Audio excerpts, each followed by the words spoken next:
What is up, guys, and welcome back to episode number 17 now of the Leeds United Career Mode on YouTube. And I kick this episode off by showing you that we are into the transfer deadline day. Obviously, I left it off with the fact of being in transfer deadline day to see if we can make any more signings before the end of the transfer window. But you're going to see we actually don't make any signings. I did look into the signing of Zalalem from Arsenal. I actually played with him in my Arsenal career mode, thought he was quite good, so I looked into trying to sign him, but unfortunately he is currently on loan at Yeovil, so that didn't actually happen for me. But just to show you here, Manchester United have bought Romelu Lukaku for £56.5 million, which is absolutely crazy, especially when you consider the money that Everton paid for him. The profit they have made on that sale is absolutely ridiculous, and the fact that Manchester United have spent that much money in this transfer window alone is crazy, or rather, you know, in this season alone, I should say, because obviously we're in January transfer window now. It's not the summer transfer window, and the January transfer window in real life hasn't actually happened yet. So they've spent a ridiculous amount of money this season so far, when you look at the sign of Paul Pogba, Eric Bailly, all these players. So I don't actually know where they are sat in the table, but I would like to say they're at least possibly in the top three, if not first in the Premier League table, because if they're not, with the money they've spent this season, I would see that as not a very good season in terms of winning things when you look at how much money is being put into the club. So hopefully they are up there, otherwise it'll be very disappointing for all the Manchester United fans. Not so disappointing for me, because I obviously don't particularly like Manchester United in real life. So if they were to not be in a very good position in the Premier League, that would make my job even sweeter here at Leeds United, as we did take on Huddersfield for the first game of today's episode. Yet another Yorkshire derby here in the Championship. We're sat third, they sat down in 8th. They do have a game in hand though, and they are currently 15 points behind us. So in terms of this one, we should be coming away comfortably from this one. But like I said in the previous episodes, we can't take anyone lightly in this league. When we have done that in the past, we have shown, or been taught a lesson, basically, if you look at the Rotherham game. So we can't really take this lightly. If you look at the two games we've actually played against Huddersfield as well, one of them was in the Cup. We actually won that game by 2-1 after they went ahead by a 0-0.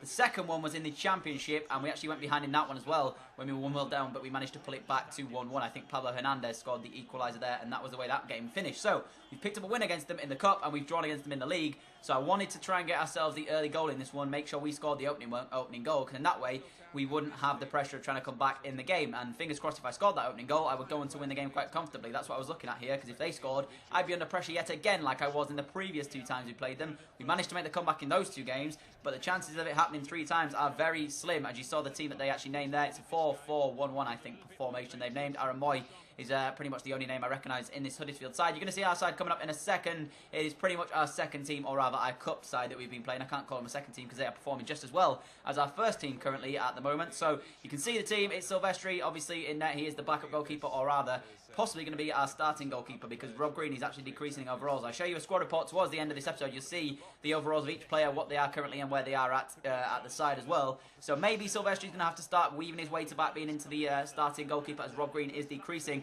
Sacco has been rewarded for his fine form with a start in the Championship game here against Huddersfield. He's been absolutely unbelievable so far for us. He's actually only been dropped because Joel Green was playing as well as he was. But Sacco, when he's come into the side, has played absolutely phenomenally as well. So those two guys are really putting up a fight to see who can hold down that starting position on the right-hand side. At the moment, I would prefer to pick Joel Green just because of the fact he's younger, and at the moment he's playing with such confidence that he looks very good for us. But at the same time, Sacco's played unbelievably for us. The first chance would fall our way as well in this one. 17 minutes in, we give the ball to Dallas. Great goal scoring opportunity, I have to say. He was in a position to take the strike on and get it on target, but he fluffed it and he sent the ball miles over the bar. Into the 32nd minute, and Huddersfield create their first chance this game. I was thinking, please do not score, because if you score, I'm going to have to try my hardest to come back in the game, and I don't want to have to be a goal down again. But thankfully for us, this shot was very weak, and Silvestri made an easy save for himself. Into the 37th minute now, and Ronaldo Vieira's on the ball. Another one of our youngsters at the club who looks to be a very, very good one for the future. Gets it inside again to Ronaldo Vieira, who gives it off to Murphy. Murphy into Chris Wood, I think it is. And how about that for a finish from our number 9? The big man, Chris Wood, fires that one into the top corner. And if you look at the way we're playing at the moment, when normally Chris Wood hasn't been scoring goals, Kemar Roofe has sort of picked up his goal scoring and scored quite a few. Now Kemar Roofe hasn't really scored in the last few episodes. He scored the odd goal, whereas Chris Wood has all of a sudden started to score goals. So it's nice to see that when one of them isn't having such a good time in front of goal, the other one is banging them in for fun, exactly like Chris Wood is doing currently. I think that's now his 4th or even 5th goal in as many appearances for the club. If you take back to when he scored that hat-trick a few episodes ago, you've got to look at that and say, well, Kamaru isn't unfortunately playing as well or scoring as many goals as he was a few episodes ago, but the fact that Chris Wood has come into the side and now banging him in for fun as well makes me a very happy manager at the club to know we've got two strikers who I can rely upon. And when Antonsen comes back from injury as well, we obviously have Antonsen who can actually put the ball in the back of the net, and he has done that a couple of times for us in the series. At 44th minute now, just after Chris Wood made it 1-0, play the through ball. It's literally one through ball, and when he gets into that position, it's a wonderful finish from Chris Wood. Keeps his composure in front of goal. The Huddersfield goalkeeper in net had no chance of saving that one, as Chris Wood finessed it into the bottom corner to make it Leeds United 2, Huddersfield United 0 in the Yorkshire derby. 45 minutes on the clock. We were cruising in this game, enjoying every minute of the football that we were playing at the moment. Because right now we are on such good form. Like everything I'm trying out is just working perfectly. My defense is so good as well, and every through ball I'm making, every pass I'm making is turned into a goal normally. So that's very nice to see as well. Chris Wood, wonderful finish there, as you can see. Opened his body up and says, "Which way am I going?" Goes the other side of the goalkeeper, and the goalkeeper didn't read him at all. We make it 2-0 there. Very good signs in this game. Huddersfield obviously would have to try their hardest to come back and get something out of this game, because if they didn't, it would be a very poor performance from them, as Chris Wood was so close to completing his hat-trick here. He only the post was the thing to stop him from managing to complete that hat-trick in the 54th minute. Then Huddersfield would try and get themselves back in this one as they had a chance for themselves. You're going to see it's a really, really poor defensive effort from me. I make one tackle and then give the ball straight back to him. It takes a deflection, and the corner that they end up whipping in is, I think, well dealt with by us, and we go at the other end, I'm pretty sure. We can get a counter-attack off this, so yeah, it is. Get the ball here with Dioraga. Poor pass initially, but he makes a second tackle here to give it back to Louis Coyle. Coyle into Sacco. Going to try and catch them on the break now using our pace that we have in the front three in Dallas, Sacco and Chris Wood. Obviously, Wood's not that fast in terms of pace, but Sacco is very quick. Give it to Chris Wood here into the right-hand side of the pitch. Now back to Sacco in the 76th minute of the game, trying to work some space for ourselves to take a strike on. His cross is blocked. He manages to work well to get it back for himself as well. Does a nice bit of shielding of the ball there. Gives it to Murphy on the edge of the area, whose strike is only just over the bar, and that could have easily been 3-0 as we caught them on the break there. We did manage to make a third goal, as you can see. A chip through ball from Sacco doesn't end up going through. Chris Wood makes the initial block, or, well, sort of tackle on the clearance. Then Sacco makes a second block, comes to Chris Wood, who it was in a similar position early on in the match. He hit the post from it though, but this time he fires that one into the bottom corner in the 85th minute of the game to make it Leeds United 3, Huddersfield 0 in the Yorkshire derby. Chris Wood completes his hat-trick off, says thank you very much, and I'll be taking that match ball home with me at the end of this game, as you can see him picking it up there before I skipped on the replay. You're going to see as well, match stats wise, we absolutely dominated Huddersfield today. It was nice to see, because the last two times I played against them, like I mentioned, we were 1-0 down in both those games, and that's what I didn't want to happen there. Thankfully today we didn't concede against them, so that's a nice bonus that we've managed to do there. And we're actually chasing down the front two in the Championship as well, trying to get ourselves into the top two positions to get automatic promotion, so that we don't have to play in the playoffs later on in the season. So far, so good in terms of previous episodes. We've managed to sort of close the gap between those two. In the Cup as well, in the FA Cup, we've knocked out Manchester City. In the last episode, we've played extremely well in the Cups, I have to say, against some tough opposition. And there's no reason why now. The fact that we beat Manchester City in the FA Cup makes me think if we do make it to the FA Cup final, I don't care who we're playing, because we should have a very good chance against them, provided we play like we are playing currently in the FA Cup. But it's just my luck, probably, that we'll end up getting another Championship side in the FA Cup final if we do get there, and we'll probably get beaten by that Championship side, even though we've knocked out, City, put up a good performance against Arsenal, and we knocked out West Brom as well in the EFL Cup. So, in terms of that one, any side that we come up with in the FA Cup, we should have a good chance against. And as we get into the second game here of the episode against Ipswich, I was looking forward to this one. We're in good form. We just won that last game against Huddersfield by 3-0. We're performing quite well. I think I named the strongest side here. You're going to see it coming up in a second. Due to fitness reasons, that's going to be pretty much the same thing in the episodes that you're going to see, unless we get knocked out of the FA Cup in the next round.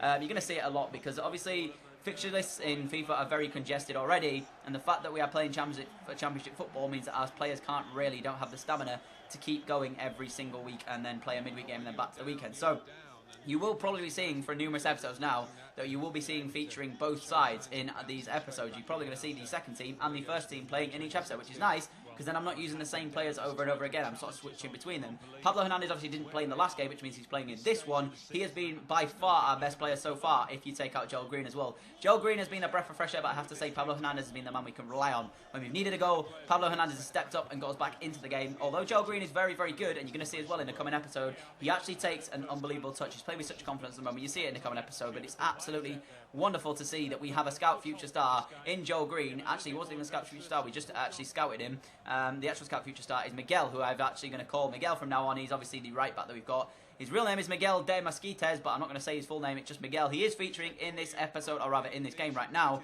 He plays at left back for us, obviously, after Stuart Taylor left for Burnley, which means we don't currently have a left back at the club. But in next season, rather, we've got two coming in Mano and obviously De Siglio from AC Milan. So for now, Miguel will be featuring in that left back spot alongside Louis Coyle, as well as those two fight for that position until we make the two signings that we've got coming in for the next season. You saw the side that we've named there. It's pretty much the strongest one in my eyes that we've got at the club, but anybody can feature. Like I said, Sacco's been in good form, so he could have easily come into this one. But Joel Green gets the nod above him due to fitness reasons, as well as Joel Green playing well. First chance for Larway as well, as Alex Moat stole the ball here off an Ipswich central midfielder, but unfortunately his shot was straight at the goalkeeper. Iwobi played the ball into, I do believe, Kamaru, who gives it out to the edge of the box, sorry, as I got a bit tongue-twisted there. Moat's strike, though, was well blocked, and it went out for a corner, but nothing came at the corner. Bridcut, lovely through. Well, I have to say that pass was extremely good from him, but Iwobi, in the end, could only fire his shot rather high over the bar, which is very disappointing to see as well, because I was expecting Iwobi to have a better effort there than he did. As you can see, his effort was extremely poor given the circumstances that we were in at 0-0. 78th minute of the game now, and literally nothing happened in this one. It was an extremely boring game to play. I wasn't too impressed, in all honesty, after we just slapped Huddersfield by 3-0. I was expecting something better out of the game here. We did create a few chances and did cause Ipswich a number of problems. As you can see, Pablo Hernandez with a free kick, though, ends up coming off the player and going out for a corner. You'll see the corner being whipped in a second here, but I was a bit disappointed with how we played in this one up to this point. We didn't really threaten Ipswich other than the chances you saw, and they weren't really that threatening. Yes, there were alright chances, and possibly, you know, we had strikes at the end of them, but none of them really sort of caused Ipswich any danger. That was literally the only chance that I had, which I thought, you know, it was close. It was from Miguel's header, which ended up just going over the bar, and that was the way the game would end. So a very disappointing end to this episode, in which we only drew the game by a 0-0 here at Ipswich, which was a very disappointing end. But at the same time, with how we're playing at the moment, there is no reason why we cannot go and win this playoffs if we do get there. But I also believe firmly, guys, that there is no reason why we can't chase down these top two right till the end of this season. We're actually only about 11 points behind, and there's still, say, about 14 games to go. If they start losing some games, the way we're playing right now, if we keep winning, we can definitely chase them down and at least take them right to the end of the series, right to the end of the season, sorry, not right to the end of the series, to chase them for those top two spots. So we are looking forward to seeing how we get on to back end of the season if we do get into the playoffs, but at the same time, we're doing extremely well in the FA Cup as well. So maybe we'll be able to see a bit of cup final football in this series in the first season, which would be nice to get involved in. You can see the squad reply. If you want to check out any of these players, just simply pause it at whichever point. You can see the stats they've grown by what current overall they are at the club. We do have a number of the youth academy players as well, which you can see coming up. I do believe Ronaldo Vieira has grown by 9, and Joel Green has actually grown by 9 as well. But I could be wrong there, but I'm pretty sure he's also grown by 9. We are coming towards the end of the episode, though. If you have enjoyed, don't forget to drop that like button. Thank you all so much for the support you're showing on the series so far. It means a lot to me, and I want to thank you all so much for watching. But I have been Daddy, and I'm out. Adios.